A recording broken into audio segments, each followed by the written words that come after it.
Boa noite, Nicola. O 10 está difícil no Vasco. Me dá uma boa notícia. Tá mesmo, Leila. O Igor Coronado poderia ser esse 10? Poderia, mas só a partir de julho. Ele tem contrato até junho e, segundo o empresário dele, o Vasco é um dos clubes que demonstraram a intenção de contratar. Só que no caso específico do Igor Coronado, não existe nenhuma chance dele chegar antes do fim do contrato, tá? Vale a pena esperar? Vai ser difícil ficar até lá esperando, né? O Jonathan Silva perguntando sobre o Coutinho no Vasco. Contei ontem, no vídeo de ontem, mas não custa repetir. Contei hoje cedo também. Se houver uma proposta do Vasco e do Corinthians e as propostas tiverem as mesmas condições de negócio, o Coutinho vai dar preferência ao Vasco. Ah, Nicola, então quer dizer que ele está vindo? Não, o Coutinho não virá nessa janela de transferências. O Coutinho vai ficar mais algum tempo jogando no Aston Villa. Se ele perceber que a relação dele com o Naemery não vai melhorar e ele não vai ter, de fato, oportunidade para jogar com frequência, isso pode mudar para a janela da metade do ano. Para essa janela, acho praticamente impossível que ele volte para o futebol brasileiro. A grande novidade é que entre Corinthians e Vasco, pela relação que ele tem com o Vasco, ele vai dar preferência ao Cruz Maltinho. Vasco tem novidade na lista do pessoal viajando para Brasília para o jogo desta terça-feira. O Volta Redonda perdeu hoje à tarde para a Portuguesa 3-1 e Copa do Brasil. Você já sabe quem pode ser adversário do Vasco? Vou trazer tudo isso para você. E o Figueiredo tá fora, Nenê viaja, Robson Bambu tá fora, tá chegando o Manuel Capasso, enfim... Temos assuntos interessantes para abordarmos no nosso boletim desta segunda-feira aqui no canal. Like 6. A Liga ou Libra, como está para sair? Vamos explicar essa história da Libra e da Liga, né? Vocês sabem que a gente tem hoje duas ligas concorrendo entre si, né? Os clubes, enfim, tiveram a oportunidade de se juntar para tirar a CBF da parada, mas, em vez de se juntarem, eles estão em lados opostos. Tem a Liga, tem a Libra, que conta com os clubes mais populares, e tem o Futebol Forte, ou Forte Futebol, que acaba de fechar e anunciar, inclusive, um acordo bilionário. Esse acordo pode chegar até 4,8 bilhões de reais. Foi assinado um pré-acordo com uma empresa chamada Serengeti, de olho numa sociedade futura na Liga de Clubes. O valor máximo da proposta, se contar com a presença de todos os grandes, é de 4,85 bilhões de reais. A certeza que a gente tem é que, assim, os clubes de futebol vão dividir muito dinheiro com os direitos de transmissão. E aí eu não sei quem falou, não sei se foi o Jorge Braga, acho que foi o Braga, que já foi CEO do Botafogo. Ele contou que os clubes que conseguirem adiar um pouquinho a transformação em SAF podem se dar muito bem, porque com a mudança dos direitos de transmissão, tirando a CBF da parada e vendendo esses direitos para grupos internacionais, a entrada de dinheiro no futebol brasileiro vai ser muito significativa. E as cifras negociadas hoje das SAFs, elas vão ser muito pequenas perto da grana que vai entrar com TV. Então, quem conseguir superar ou esperar para se tornar uma SAF, para fazer esse movimento depois da entrada dos direitos de transmissão, vai se dar super bem, tá? Será que o Barbieri pode ajudar o Vasco a trazer o Claudinho? Jefferson Moraveta. Vamos lá, vamos responder sobre o Claudinho. Durante o fim de semana, uma conta no Twitter, que fala sobre notícias não só de futebol, fala sobre notícias em geral. Trouxe a informação de que o Zenit fez uma contraproposta ao Palmeiras, 15 milhões de euros, mais o Kusevich. E que em outro momento o Zenit já tinha pedido para que o Messinho fosse envolvido na negociação. Essa do Messinho é o primeiro grande absurdo. O Messinho já teve proposta de 40 milhões de euros do PSG e o Palmeiras recusou. Então o Messinho nunca vai ser usado como contrapeso de jogador algum. Sobre o Kusevich, o Palmeiras assegura que em nenhum momento se discutiu a possibilidade de mandar o Kusevich para o Zenit. O staff do Claudinho diz que não há nenhuma chance de o Claudinho vir jogar no Brasil, nem no Palmeiras, nem no Flamengo, nem no Vasco, nem nenhum outro clube. É um cara que só tem menos moral do que o Malcom lá no clube, lá no Zenit, manda prender e soltar, e diante desse cenário, só sai para um grande clube do futebol europeu, tá? Nailson Souza. Vasco desistiu do Valois mesmo? Nailson, sumiu esse nome, né? O cara do do time dele queria 9 milhões de dólares. Aí, forçando a barra. O Lu Félix está dizendo que o camisa 10 do Vasco é o Nenê. Nenê que tem contrato só até o fim do Campeonato Carioca. Eu imagino que ele vai acabar por renovar esse contrato até o fim da temporada. E eu acho que é justo, tá? Eu acho que ele merece. Porque é um jogador que ainda faz diferença. Todo mundo perguntando sobre o Caio. Na quinta, sexta... Deixa eu ver que dia que foi, peraí. Peraí. Quinta-feira. Eu perguntei sobre a situação do Caio Jorge e a pessoa falou que impossível hoje, tá? Que a ideia dele é ficar lá no... Que a ideia da Juventus é ficar com ele lá, tá? Então não há intenção de liberá-lo. Diante desse cenário, eu acho bem complicado que exista qualquer negociação com o Cruzeiro. O Vasco, o Internacional, o Flamengo e o Palmeiras eram clubes que haviam procurado o atleta, tá? Vasco da Gama. O Alan Lima escreve o seguinte, quer ver? Ó? Nicola, você acha que esse será o brasileiro mais equilibrado dos últimos anos? Acho na parte de baixo da tabela. Porque assim, quando a gente fala em equilíbrio, a gente pensa na parte de cima, na briga por título. Então, eu acho que poucos times vão brigar por título no brasileiro. Palmeiras e Flamengo, e talvez mais um ou outro. Talvez um Corinthians, talvez um Atlético Mineiro, alguma grata surpresa. Agora a briga na parte de baixo da tabela contra o rebaixamento, essa vai ser bem grande. Média do Vasco é ruim porque São Januário é pequeno. O Lu Félix está lembrando, está respondendo sobre as médias de público que eu contei que o Vasco tem a 11ª colocação. É verdade, o estádio do Vasco é menor e aí, por consequência, ele não consegue levar tanta gente assim. Tem que mais? Luiz Siqueira. Nicola, meu filho de 31 anos se chama Denner, em homenagem ao ex-atleta craque da Portuguesa e do meu Vascão. Boa, Luiz, que legal. Um abraço para você e para o Denner. Marcos Vinícius, novidades do Vasco, Nicola, boa noite. Não, segunda-feira menos agitado para os vascaínos, né? Ainda estou tentando descobrir como é que anda essa história do Gabriel Neves e Vasco.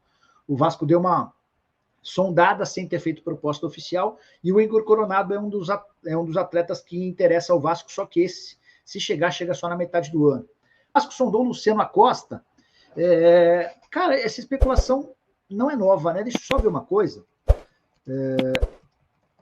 Deixa eu ver onde é que eu li essa parada.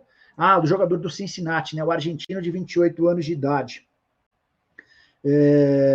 Ex-parceiro de Rooney na Major League Soccer é oferecido ao Vasco. Essa notícia é da semana passada. Eu acho até que eu cheguei a publicar alguma coisa.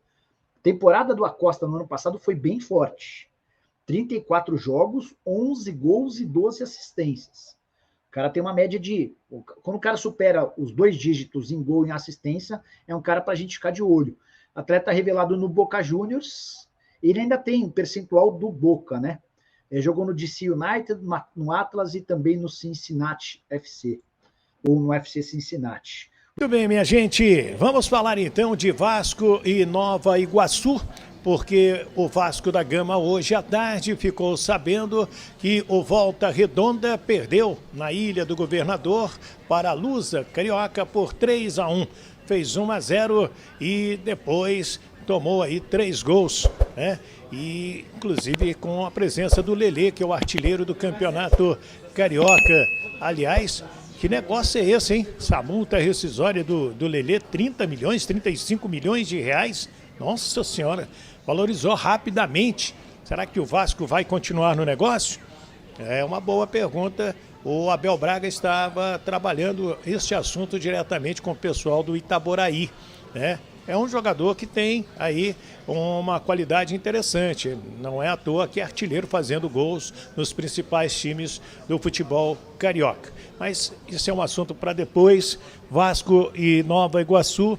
O Figueiredo está fora, ele tem aí um desconforto físico e faz um exame de imagem esta noite. Amanhã a gente tem o resultado e não foi relacionado para o jogo de amanhã. E também ficou fora o Robson Bambu, esse mais uma vez entregue ao departamento médico. E a boa notícia é o Nenê. Nenê viajando com a delegação e deverá voltar ao time titular. E também a outra boa notícia é a presença do goleiro Léo Jardim, que já viaja com a delegação pela primeira vez sendo relacionado, e a tendência é que fiquem esses 3 goleiros aqui. O Vasco hoje tem 5 goleiros: Ivan, Léo Jardim e o House. E o Alexander deve ser emprestado e também o Thiago Rodrigues deve encontrar uma outra equipe para jogar o Campeonato Brasileiro. Hoje ele é o 5º goleiro desses 5 do Vasco da Gama. Os goleiros que viajam, Ivan, Léo Jardim e House. O Ivan, neste momento, é o titular. Os laterais, Puma Rodrigues e Lucas Piton, os 2 titulares, mais o garoto Paulinho e o Paulo Vitor. Paulo Vitor, que vem fazendo um trabalho psicológico muito importante, pediu para não viajar para os Estados Unidos e tem feito boas partidas quando entra, agradando o técnico Maurício Barbieri. Então, os zagueiros Léo, Miranda, Anderson Conceição e Zé Vitor. São os 4 zagueiros relacionados.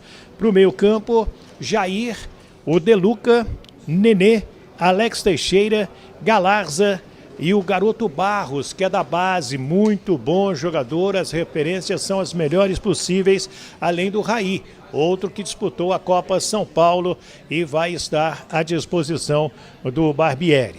Para o ataque, o Gabriel Peck, que vem fazendo uma temporada excepcional, o Pedro Raul, que desencantou nos 5-0 em cima do Resende, fez 2 gols, poderia ter feito 3, o Eginaldo, né, outra cria boa da base, o Luca Orediano, que pode ser titular, já eu falo do time que entra, e o Eric Marcos, que também tem entrado bem na equipe vascaína. Vamos projetar então o Vasco titular para pegar o Nova Iguaçu amanhã. O mando de campo é do Nova Iguaçu e a venda de ingressos é muito boa. A torcida do Vasco promete lotar o estádio Mané Garrincha às 9h10 da noite na capital federal. Ivan no gol. Aí vem o Puma Rodrigues, Miranda, Léo e Lucas Piton. O meio-campo com Deluca, Jair e Nenê, ou Alex Teixeira. Na frente, Gabriel Peck, Pedro Raul e Luca Orediano. É o provável Vasco para amanhã. Gosta dessa escalação? É um time que te dá confiança. E é importante o Vasco fazer uma segunda vitória consecutiva para ganhar moral antes de fazer 2 clássicos seguidos. No domingo às 18 horas no Maracanã, com o Fluminense, que venceu ontem a equipe do Audax 3-0 com 3 gols de Germancano. E depois, na quinta-feira, antes do Carnaval, o Vasco pega também no Maracanã o Botafogo. Então tem Fluminense e Botafogo, 2 clássicos seguidos para testar de vez esse time vascaíno para a temporada de 2023. Né? E na quarta-feira, na sede da CBF, vamos ter o sorteio da Copa do Brasil. E pelo ranking, o Vasco não está no pote A, o Vasco está no pote B. Né? O pote B tem Juventude, Vasco, Coritiba, Chapecoense, Avaí, CRB, CSA, Vitória, Vila Nova e Ponte Preta. E vai cruzar, então, o pote B com o pote F, que são 80 equipes em 8 potes de 10 equipes. E no pote F, aonde o Vasco pode jogar e com quem o Vasco pode jogar? Pode ser Vasco e União do Mato Grosso, lá em Rondonópolis. Pode ser o Real Noroeste do Espírito Santo, para pegar o Vasco. Pode ser o Retrô, lá de Pernambuco. O Marcílio Dias, de Santa Catarina. Pode dar um jogo aí das colônias portuguesas. Pode ser Vasco da Gama e Tunaluso, lá de Belém do Pará. A Tunaluso, né, também com a descendência portuguesa. Pode ser o Fluminense do Piauí, pegando o Vasco. Pode ser o São Luís de Juí, lá do Rio Grande do Sul. Pode ser um jogo carioca, né, Vasco e Nova Iguaçu, que o Nova Iguaçu está nesse grupo F. E pode ser um jogo lá no Acre, contra o Humaitá, ou então no Amapá, contra o Trem. Com certeza a comissão técnica torce por 2 coisas: ser um jogo mais próximo do Rio de Janeiro e que o Vasco não jogue na semana pós-carnaval, né, na quarta-feira de cinzas, e sim no dia 1º de março. É o que o Vasco torce para que aconteça na tabela da Copa do Brasil. Então, o Vasco no grupo B pode pegar um time do grupo F, repito, União do Mato Grosso, Real Noroeste do Espírito Santo, Retrô de Pernambuco, Marcílio Dias, Tunaluz, Fluminense do Piauí, São Luís do Rio Grande do Sul, Nova Iguaçu, Humaitá e o Trem. Humaitá do Acre e o Trem do Amapá. É o que pode tocar para o Vasco da Gama.